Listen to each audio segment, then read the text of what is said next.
Bonjour, bienvenue. Nous allons aujourd'hui sur Excel parler des mises en forme conditionnelles. C'est des choses assez simples qui vous permettent d'identifier l'ordre de grandeur d'une valeur dans une cellule, dans toute une colonne, mettre les icônes par exemple, et aussi identifier des mots précis. Donc c'est assez intéressant et facile à mettre en place. On va rapidement comprendre le principe, la mise en place et finalement la gestion après de ces mises en forme conditionnelles. Très bien. Une mise en forme conditionnelle, c'est quoi? C'est simplement du coloriage. Sauf qu'en fait, là, ça va se faire automatiquement. Par exemple, nous avons là le mot 9 en fait, qui apparaît en vert automatiquement dès que l'état en fait, de conditionnement de la marchandise est dans cet état-là. Il y en a d'autres un peu plus différentes qui servent en fait à identifier l'ordre de grandeur des valeurs à l'intérieur des cellules. Vous voyez, on identifie directement que le 1854 est la valeur la plus importante dans cette colonne. Alors les autres colonnes en ont aussi, voilà, on les voit, en fait, c'est des mises en forme conditionnelles. C'est des choses que vous ne pouvez pas identifier facilement à l'œil nu. Par exemple, là, il y a une mise en forme conditionnelle qui traîne, mais on ne la voit pas. Pourquoi? Parce que la condition qui lui est appliquée n'est pas vérifiée. Très bien. Donc on va commencer déjà à apprendre à détecter les mises en forme conditionnelles. Donc quand vous êtes dans un fichier, si vous voulez savoir s'il y en a, vous allez juste aller sur le menu accueil et puis vous avez la paire, la loupe là, vous cliquez dessus et vous cliquez sur le bouton mise en forme conditionnelle. Voilà. Donc là le système se charge d'aller regarder toutes les cellules et vous dire voilà là où il y en a. Ok, c'est pas plus mal. On va commencer maintenant à voir comment ça fonctionne. Là je vous ai dit qu'il y en avait une, en fait voilà, elle sert à identifier les doublons. C'est fort pratique, vous voyez. Donc c'est une liste sur laquelle je ne souhaite pas avoir de doublons à ce niveau et dès qu'il y en a, je veux être alerté. Alors attention, ça ne veut pas dire que là, ça va me chercher exactement les doublons, mais dès qu'il y en a, par exemple là, je vais en créer un autre, voilà. Vous voyez, ça me dit bien que ça, c'est des doublons quelque part, mais ça ne change pas de couleur par élément en doublon. On peut créer des formules complexes pour cela, mais ce n'est pas le but pour l'instant. Déjà, savoir les utiliser. Alors maintenant, vous comprenez qu'une mise en forme conditionnelle surveille le contenu d'une cellule, voilà, de façon active. Qu'est-ce qui différencie ces couleurs-là des couleurs classiques? Alors elles sont en fait prioritaires par rapport à l'affichage. Imaginons que je souhaite mettre cette cellule en jaune, quel que soit l'état qui concerne expiation. Voilà, le jaune on sait mettre. Voilà. Je vais changer, je vais passer à 9. Vous voyez, à ce niveau, le vert prend le dessus. Et on ne peut pas changer quoi que ce soit. Ça ne marche pas. Sauf que dès que la condition n'est plus vraie, donc je vais effacer le mot 9. Voilà, vous voyez, en fait, au fond de la cellule, ce que j'ai appliqué comme fond était bien là, sauf qu'il était recouvert par la formule, la mise en forme conditionnelle. Donc si vous avez une cellule dont la couleur ne veut pas changer quoi que vous fassiez, en réalité, c'est une mise en forme conditionnelle qui est derrière. Donc, c'est très intéressant et c'est fort important de comprendre comment ça fonctionne. Alors maintenant, on va apprendre à en créer. Déjà, comment les effacer? Vous avez un menu qui est prévu, celui-là, mise en forme conditionnelle. Donc ce menu vous permet en fait de créer des mises en forme en fonction du contenu d'une cellule ou en fonction d'un ensemble de valeurs, c'est-à-dire vous allez pouvoir dégager un palmarès, par exemple les 10 prix les plus élevés dans votre liste, et ainsi de suite. Et finalement une troisième famille, celle-ci, qui vous permet de créer des choses visuelles comme des barres, des flèches, des icônes. Donc ces trois familles servent en fait à chacune dans un contexte bien spécifique. Et en dessous, vous avez comment gérer les règles. Le bouton nouvelle, on va les laisser pour une autre fois.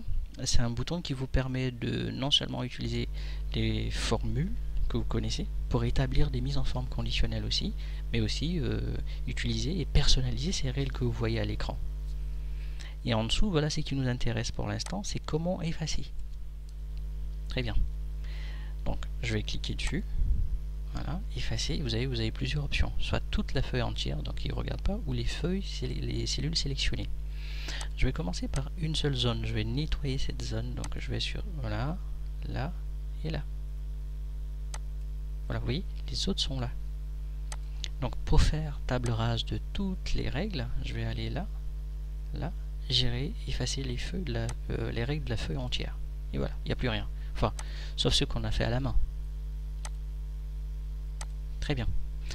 On va commencer par la première règle. Donc, pour placer une mise en forme conditionnelle sur une zone, il faut avoir un besoin. Là, le mien, c'est d'identifier les doublons qui sont dans cette zone. Dès qu'il y a une valeur en double, qu'elle soit flaguée. Alors, comment ça marche? C'est comme du coloriage. Vous sélectionnez toute la plage où vous souhaitez mettre votre mise en forme conditionnelle. Vous allez là.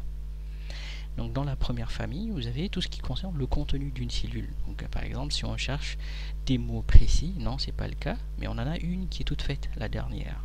On clique dessus et voilà. Donc, quand vous créez une mise en forme conditionnelle, vous avez cet outil qui apparaît, qui vous propose déjà la règle en question, mais aussi les couleurs à appliquer. C'est juste pour gagner du temps. Donc, par défaut, il le met en rouge. Je peux aller sur du jaune foncé. Voilà, rouge clair. Et si je veux pas, je peux aller sur format personnalisé. C'est une fenêtre que vous connaissez. Et vous avez le menu police. Vous pouvez y faire ce que vous voulez. Par exemple, je peux barrer le texte. Tiens, remplissage. On peut mettre un motif. Tiens, voilà, pourquoi pas. Voilà, je fais OK. Vous voyez? Donc à ce niveau, c'est très facile à mettre en place. Et là, vous avez en fait l'inverse. Toute valeur unique qui n'a pas de doublon, en fait. Et voilà. Alors maintenant, on va s'intéresser à la deuxième famille qui est les valeurs les plus hautes, les plus basses. Alors qu'est-ce que c'est? C'est un palmarès, ça. Vous allez dégager par exemple les 3 factures qui ont le montant le plus élevé dans la base. Très bien, comme tout à l'heure, on sélectionne les montants. Voilà. Je vais là-dedans, régler. Voilà, famille, deuxième. Alors c'est écrit 10, mais sachez que vous pouvez, comme tout à l'heure, le personnaliser. J'en veux 3. Je m'arrête là. Et je veux changer le montant. Voilà. Alors c'est dynamique, ça veut dire quoi? Ces deux règles-là vont bouger dès que les données à l'intérieur vont changer. Par exemple, ce doublon-là, c'était une erreur. Celui-là, par exemple, c'est thérapie 2. Donc on va apporter une correction. Voilà. Ça saute. Tintin au Tibet, imaginons qu'il y ait 2 acheteurs différents et qu'il ait acheté. C'est pas grave. Ils ont eu peut-être des propositions différentes de prix. Et ici, c'est dynamique, c'est mes montants les plus élevés à ce niveau. Alors imaginons que là, ce coût, je vais le fausser, en fait, est quand même plus élevé que celui au-dessus. Je vais passer à 250. Voilà. Donc les 2 premières valeurs les plus élevées sont là, et puis finalement la troisième est là. Sachant qu'il ne les met pas dans l'ordre forcément. Donc c'est très simple à faire, vous voyez. On en a d'autres. Il y a une coquille ici. Voilà. Ce qu'on va faire ici, c'est identifier donc sur cette zone quantité qui est là, les quantités les plus élevées, visuellement. Donc l'ordre de grandeur des quantités. Donc pareil, je sélectionne. Et là, c'est le rôle des images que vous voyez là. La première forme d'image, c'est des barres de données, c'est des images qui apparaîtront dans les cellules. Nuances de couleurs, donc c'est des couleurs qui apparaîtront avec des nuancés en fond. Et jeu d'icônes, c'est des icônes, des familles d'icônes. Toutes les 3 fonctionnent à peu près de la même façon. On ira un peu plus en profondeur quand on verra comment les modifier. Alors je vais choisir juste la couleur bleue, voilà. Donc en temps réel, si vous faites de la gestion de stock, c'est pratique. Vous voyez l'ordre de grandeur donc, de vos valeurs dans la colonne automatiquement. Donc comment ça marche? En fait, le système va prendre la valeur la plus élevée, qui est 250, et va tracer les barres en fonction de celle-ci. Par exemple, si on a une valeur 350, celle-ci ne sera pas la plus grande et sera redessinée en conséquent. Voilà. Donc ici, ce qu'on va faire, c'est mettre en forme mettre une mise en forme conditionnelle pour voir des jeux d'icônes. Alors les jeux d'icônes, le principe est simple. Si je choisis une famille avec 3 icônes, ça veut dire que l'intervalle ici, des 0 à la valeur la plus élevée qui est 4800, va être divisé en 3. Donc on va y aller. Hop, je vais choisir une famille de 3 icônes, peu importe, hein, ça peut être ça, ça, l'essentiel c'est qu'il y en ait 3.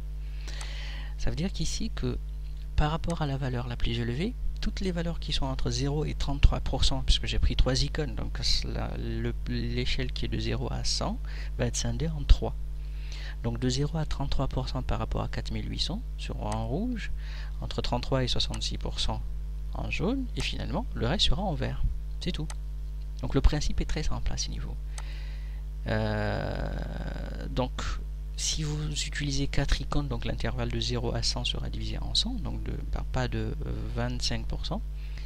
Et finalement, si vous prenez 5 icônes, parce qu'il n'y a pas plus, ce sera un intervalle scindé en 5, donc par pas de 20%. On peut bien sûr personnaliser tout ça, mais par défaut, voilà ce que vous avez. Donc c'est très facile à mettre en œuvre.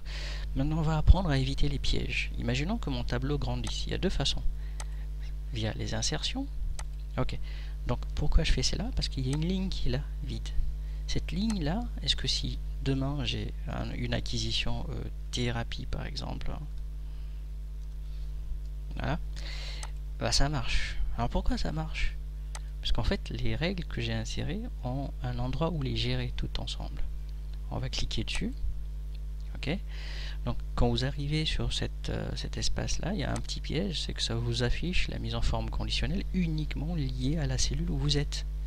Si vous avez tout sélectionné tout le tableau, tant mieux. Sinon, en général, c'est une petite erreur. Donc, vous allez changer d'abord là et demander en fait à afficher tout le contenu de cette feuille-là. Voilà. C'est toutes nos formes, mise en forme conditionnelle. Donc, vous avez les mises en forme conditionnelles là, et là où elles s'appliquent. Donc, thérapie qui cherche les valeurs en double ici, comme vous le voyez, elle s'étend de B2 jusqu'à B8. Ça veut dire que quand vous faites une insertion, il n'y a aucun souci, ça marchera. Mais demain, si on a une donnée en dessous, comment ça se passe? Imaginons qu'on arrive là et qu'on... Ok. Qu'est-ce qui s'est passé? Je vais aller regarder, gérer les règles, comme tout à l'heure. Très bien. Remarquez, celle-là s'est étendue automatiquement, ok, pas les autres. Donc c'est parce qu'on a écrit juste en dessous. Donc le mieux, en fait, c'est de gérer soit des insertions de lignes, et si vous ne pouvez pas, venez là et sélectionnez donc vos plages pour correctement les réappliquer jusqu'à la fin. Ok, sachant que vous pouvez modifier cela à la main. Ça évite les erreurs. Très bien. Donc voilà un tout petit peu pour les mises en forme conditionnelles. Donc de base, on comprend que c'est des choses qui mettent en œuvre un affichage particulier si une condition simple est vérifiée. Donc ici, ce que je veux, c'est mettre en place une condition comme au début, qui permettra d'identifier automatiquement tout ce qui est à l'état 9. Donc c'est un mot précis qu'on cherche. Très bien. Je vais me mettre là. Donc cette première famille vous propose des éléments, voilà, qui à ce niveau contiennent des règles qui vont s'appliquer cellule par cellule. Je vais cliquer dessus. Donc, alors il récupère le premier élément par défaut, voilà. Sinon il faut le taper à la main, et là vous choisissez par défaut ce que vous voulez, vert foncé par exemple, et ok. Donc désormais, dès que c'est 9, on le saura. Maintenant, on va effacer ces règles proprement. Donc on va passer par, non pas effacer, mais on va aller sur gérer les règles et afficher les règles de toute la feuille. Et là on pourra efficacement supprimer les règles, simplement sélectionner. Vous voyez, sans ambiguïté. Alors ici vous allez me dire oui, mais c'est toujours là, c'est normal. Ça ne prend effet que lorsque vous appliquez à ce niveau ou lorsque vous cliquez sur OK. Donc sans application, pour l'instant, vous êtes en train de mettre en place quelque chose qui n'est pas pris en compte. Très bien. Alors je continue. On va supprimer aussi celle-là. J'applique, vous voyez, ça prend effet immédiatement. Alors, je vais me mettre là, je vais remplacer celle-ci. Je veux plus de ça, je veux les jeux d'icônes. Qu'est-ce que ça va me faire? Ça fait un mélange des deux. Une mise en forme conditionnelle, tant qu'elle n'appartient pas à la même famille, n'écrase pas l'autre. Ça vous fait une addition de règles. Vous voyez, vous en avez deux, finalement. Donc voilà. On supprime toutes les règles. On revient à 0. Voilà, vous savez tout. Si la vidéo vous a aidé, donc cliquez sur le petit pouce, très important pour nous soutenir. N'oubliez pas, abonnez-vous et cliquez sur la cloche afin de nous suivre. Et si vous avez des questions, n'hésitez pas, lâchez-vous dans les commentaires. Merci, à bientôt.